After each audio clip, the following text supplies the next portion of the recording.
Hari ini tim Indonesiaku mengunjungi Dodo, seorang nelayan yang akan menyelam mencari kerang. Pak, ini solarnya beli di mana, Pak? Di warung. Oh, di warung. Kalau kayak di POM gitu bisa? Nggak bisa di POM. Kenapa nggak bisa, Pak? Di POM katanya harus punya DO itu. Oh, harus ada surat. Kalau kita nelayan kan mau punya DO gimana, kita belinya aja paling banyak-banyaknya 5 liter, 10 liter udah. Oh, harus borongannya kalau di POM? Iya, kalau punya DO kan harus beli banyak, itu yang punya warung. Kalau nelayan kan paling buat sehari-hari aja. Sudah 20 tahun lamanya Dodo menjalani profesi ini. Setiap hari Dodo berangkat bersama Tan Kim, supir yang mengendarai kapal.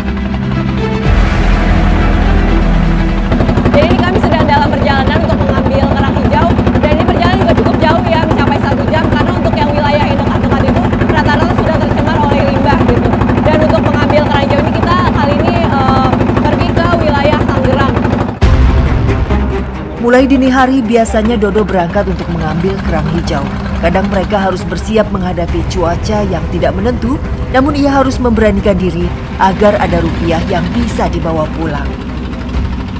Pak, ini pulau apa sih, Pak? Pulau reklamasi itu. Oh, pulau namanya Pulau Sede. Pulau Sede. Pengaruh nggak sih, Pak, ada pulau ini dengan kerang hijau? Ya, agak beda ya. Kita keluarnya tuh agak ngambek. Kan dulu kan lautan ini, lautan. Oh iya. Kalau kita ke laut tuh paling agak lewat situ aja, lewat pinggir. Lalu ini kan ke tengah dulu. Ke tengah baru kita pilih lagi, putar lagi. Keberadaan pulau reklamasi otomatis mengurangi cakupan wilayah nelayan untuk mencari tangkapan laut. Tidak hanya itu, reklamasi juga memiliki dampak negatif terhadap lingkungan, seperti mengubah pola aliran air laut sehingga memperburuk drainase alami dan merusak ekosistem pesisir. Sebelum menetapkan 2 pulau reklamasi, terdapat wacana untuk membangun 17 pulau reklamasi. Menurut pemerintah, pembangunan pulau reklamasi dapat mengembangkan potensi wilayah Jakarta. Kabar itu ditolak mentah-mentah oleh para nelayan karena dapat merugikan mereka, mulai dari kehilangan mata pencaharian dan menurunnya jumlah serta kualitas tangkapan laut. Itu kan, ini kan ada 1 pulau ya? Iya. Kalau dulu tuh wacananya lebih nggak sih, Pak, pulaunya? Wacananya dari Banten sampai ke Marunda itu 27 ini reklamasi. Terus dari nelayan gitu mendapatkan kabar itu gimana, Pak, reaksinya? Reaksinya langsung kita demo jangan sampai dilanjutin reklamasi, ntar kita gimana lagi nelayan nggak bisa ke laut lagi. Meskipun begitu, keberadaan pulau reklamasi tetap ada, membuat para nelayan harus mencari area lain untuk menaruh keramba mereka. Jadi di belakang saya ini adalah keramba-keramba dari kerang hijau yang ditanam oleh para nelayan untuk mendapatkan kerang hijau seperti ini. Maka tidak dibayangkan ya apabila polusi dan pencemaran itu semakin parah atau ada pulau reklamasi yang bertambah, pastinya mata pencaharian mereka bisa berkurang bahkan hilang. Namun, di sisi lain, keberadaan keramba kerang hijau yang masif juga dapat mengganggu alur laut. Padahal, peran alur laut juga penting, yaitu sebagai alur pelayaran pipa kabel di bawah laut dan migrasi biota laut. Durasi panen kerang hijau tergantung dengan kondisi kerang hijau. Jika kerang hijaunya sedang bagus, Dodo bisa menyelam sampai 3 jam. Pak Dodo, ini Bapak udah siap nyelam ya, Pak? Kita kan udah nyampe di tempat kerang hijaunya. Di sini nafasnya nanti gimana, Pak? Ini ada perbantuan kompresor nih. Oh, pakai kompresor. Berarti ini tradisional ya, Pak, ya? Iya. Tapi nanti itu nafasnya kayak nafas biasa gitu, Pak? Bukan nafas biasa, kayak di sini aja. Biasa gitu. Ini kan pakai selang, Pak. Suka ada kendala nggak sih, Pak, kalau nyelam gitu alatnya mati misalnya? Misalnya mati bisa keluar. Kalau mati ini nggak nyala. Oh gitu, tapi sering terjadi mati gitu. Sering banget. Selama Dodo menyelam, ada Tan Kim yang menjaga alat kompresor untuk memastikan kompresor tidak mati dan selang pernafasan tidak kusut.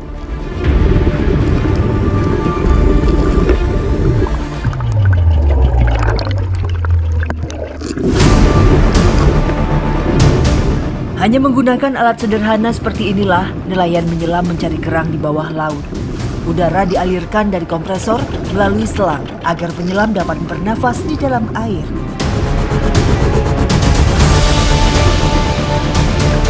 Pekerjaan penuh resiko dan bertaruh nyawa sudah biasa dilakukan. Setiap hari mereka terpaksa masuk ke dalam air laut hingga beberapa jam untuk mendapatkan kerang-kerang berwarna hijau.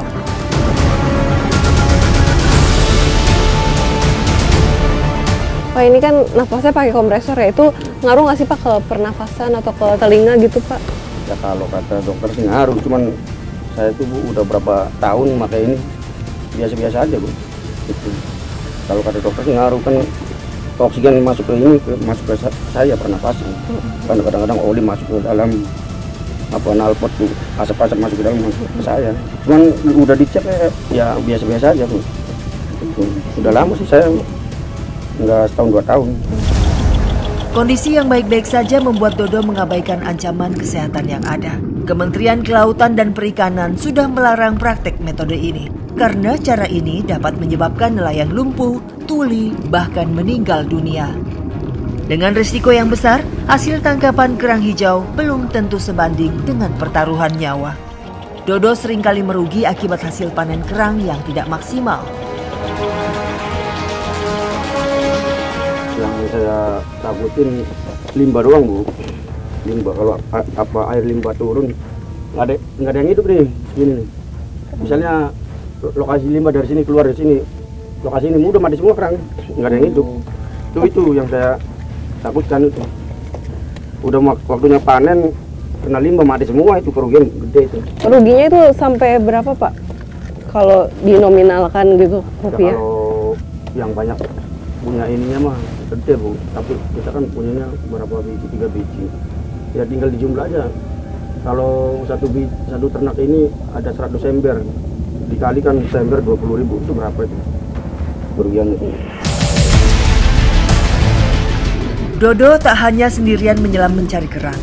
Ia bersama rekannya bahu-membahu agar keselamatannya dapat terjaga. Dodo bertugas menyelam dan mengambil kerang hijau, sedangkan Tankim bertugas menjaga aliran udara di kompresor serta merapikan kerang hijau yang sudah diambil oleh Dodo. Pak Tankim kan ini Bapak yang ngendarain gitu ya, itu sistemnya Bapak bayaran per hari gitu atau bagi hasil sih Pak? Bagi hasil. Oh bagi hasil, berarti sehari-hari gitu nggak tentu ya Pak ya? Biasanya kisaran berapa Pak dapat sehari-hari gitu? Kadang-kadang ya itu 4 hari baru kasih duit.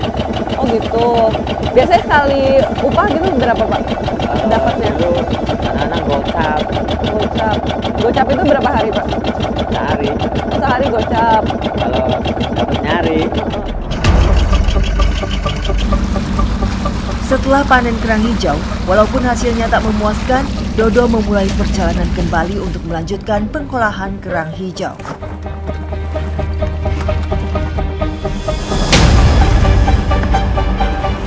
Ini kerang yang sudah kita ambil tadi, ini mau dibawa ke pengupasan ya Pak ya? Iya. Untuk dibersihkan cangkang-cangkangnya dan diambil isinya ya Pak ya?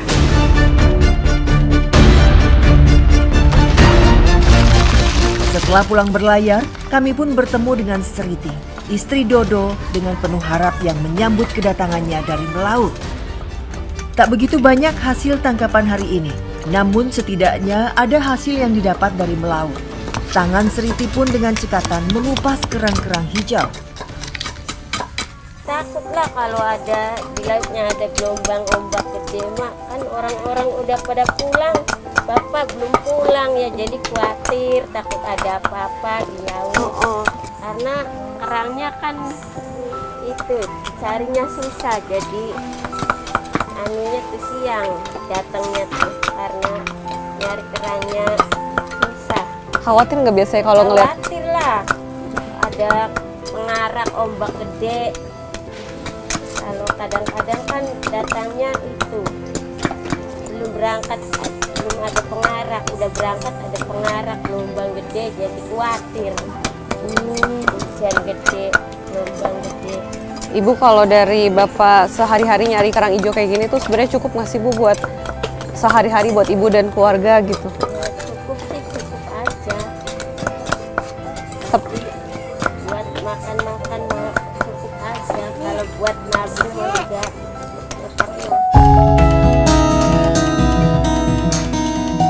Setelah mengupas kerang hijau, Sriti pulang ke rumah untuk menyiapkan makan siang. Hidangan yang dimasak juga sederhana, hanya menyisihkan sisa tangkapan kerang hijau, lalu dimasak dengan bumbu kuning.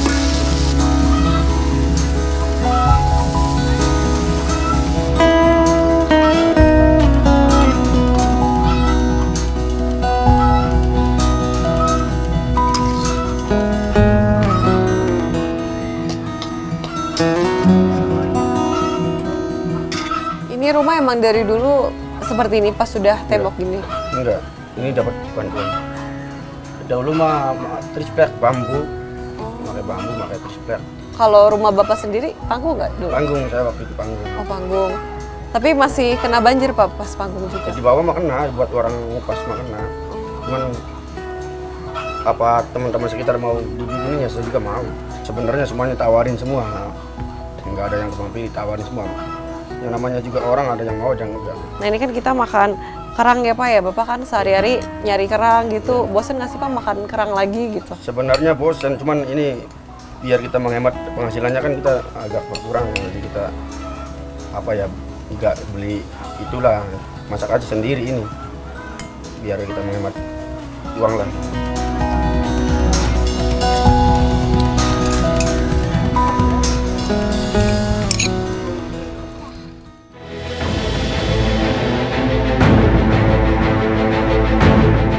Selain nelayan, hasil tangkapan kerang juga menjadi sumber penghasilan para buruh pengupas kulit kerang. Jadi di sini pada warga Blok Empang ini tuh bekerjanya tidak jauh dari kerang hijau ya, mulai dari nelayan, membersihkan. Nah di sini tuh ibu-ibu dan bapak-bapak di sini tuh bekerja sebagai pengupas kerang. Nah setiap harinya ini paling ngupas 1 sampai 2 drum ya Ibu ya? 2 drum yang cepet mah. 2 drum ya ini. Lama sama bapak tuh dapat 2,5 ga, alhamdulillah. 2,5 itu lagi banyak ya Bu ya kalau 2,5. Kami bertemu dengan Yaya dan Tono, suami istri yang sudah mengupas kerang selama 30 tahun. Mereka menggantungkan penghasilan hanya dari pekerjaan ini. Kalau ngupas kerang gini kesulitannya apa sih Bu? Susahnya gitu? Misalnya kayak gini kan belum dipotong-potong, ini susah nggak sih Bu ngupasnya? Ya susah tuh, lama. Oh jadi lebih lama ya? Lebih lama. Ibu kan berarti udah kondisinya kurang sehat ya Ibu ya, udah berumur juga gitu. Capek nggak sih Bu? Tiap hari harus kerja ngupas kerang gitu sama Bapak? Capek. Bahkan itu ya karena pegel ya liren. Tidur dulu. Bapak sumpah sendirian. Pulang tidur dulu sampai puyeng udah saya bakal kelamaan tuh ngupas tuh.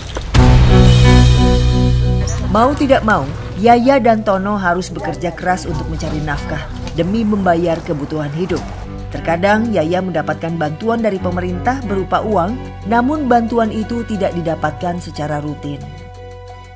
Jadi saat proses pengupasan kerang ini ya, ini tuh baru terlihat yang mana yang memang ada isinya dan yang mana yang memang tidak ada isinya atau kopong gitu.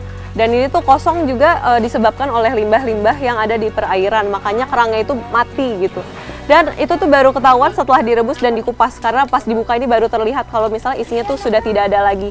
Jadi ini pasti sangat merugikan nelayan ya tentunya. Sebelum kerang hijau dikupas, kerang hijau harus direbus terlebih dulu. Proses perebusan ini untuk menghilangkan bau amis dan kotoran yang menempel. Udah ya Nek? Ya udah. Ini bayarannya. Oh iya. Dalam satu hari Bapak dan Ibu itu biasanya mengupas 1 sampai 2 drum, dan 1 drum itu dihargai Rp35.000. Dan padahal mereka sudah bekerja keras dari pagi sampai sore gitu ya, apalagi berdua yang tentunya sudah tidak mudah gitu. Ibu, Bapak, aku izin ikut ke rumah ya? Iya. Nih, lewat sini aja. Oke.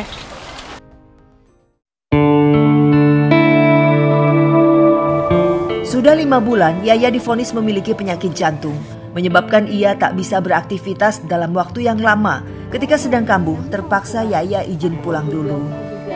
Ibu, ini obatnya banyak banget, ini diminum setiap hari Ibu? Tiap sehari mau satu. Tadinya tuh ada 6 biji.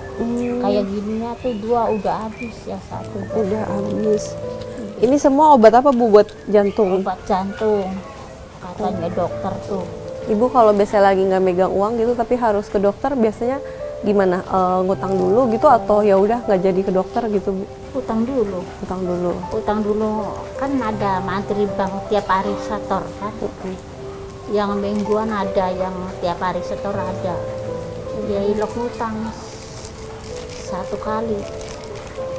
Ya sampai segini mah ya nyelengi 5.000, 10.000. Keluhan nelayan kerang hijau membuat kami bertanya-tanya. Apakah benar kondisi Teluk Jakarta kini memburuk? Kami memastikan hal itu kepada Eni Suparyani, Kepala Bidang Perikanan Dinas Ketahanan Pangan, Kelautan, dan Perikanan.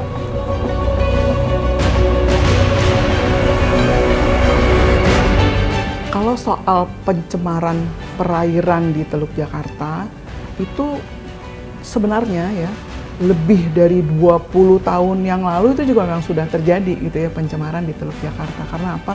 Ya dia memang Teluk Jakarta memang merupakan muara dari 13 sungai di Jakarta dengan berbagai polutannya masuk semua ke situ. Lagi-lagi soal pencemaran gitu ya, karena dia sudah berlangsung sejak dulu kala gitu ya.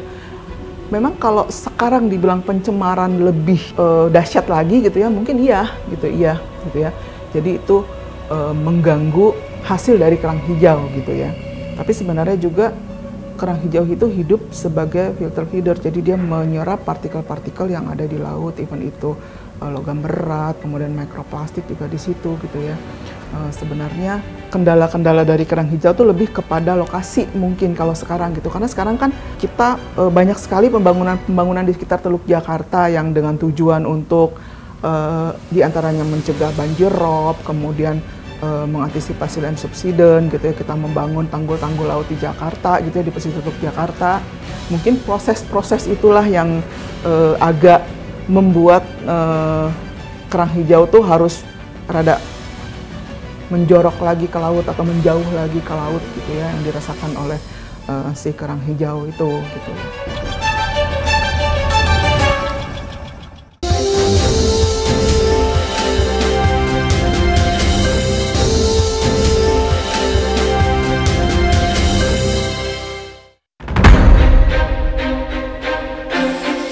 Besi tua dan rongsok dari kapal yang sudah tak berlayar lagi rupanya menjadi sumber penghasilan bagi pekerja seperti Darti dan Eni. Tangan mereka masih cekatan dan kuat mengais besi kehidupan. Tak ada kata lelah dan menyerah dalam benak mereka.